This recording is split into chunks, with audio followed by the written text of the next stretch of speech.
Colon cancer স্ক্রিনিংয়ের জন্য যে সকল টেস্টগুলি আমরা অ্যাডভাইস করে থাকি তার মধ্যে কোলোনোস্কোপি সবচেয়ে প্রেফারেবল। কেন? তাহলে আপনাকে একটু বুঝতে হবে যে কোলন ক্যান্সার কিভাবে শুরু হয়। প্রত্যেকটি কোলন ক্যান্সার সাধারণত শুরু হয়ে থাকে একটি পলিপ আকারে।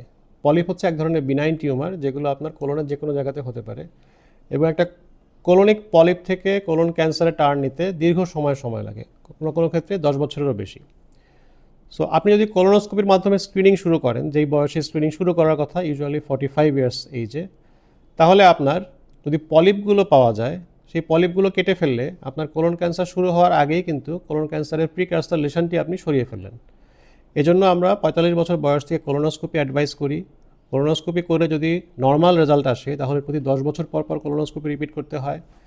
যদি কোনো পলিপ পাওয়া যায়, সেই পলিপের টাইপের উপর নির্ভর করে 3 থেকে 5 থেকে 10 বছর পর্যন্ত গ্যাপ দিয়ে কোলোনোস্কোপি রিপিট করতে হয়। কাজে আপনার বয়স যদি 45 হয়ে থাকে তাহলে আপনি কোলোনোস্কোপি শুরু করতে পারেন। আপনার পরিচিত জনের আত্মীয় স্বজন বন্ধুবান্ধব সবাইকে এই অ্যাডভাইসটা দিতে পারেন।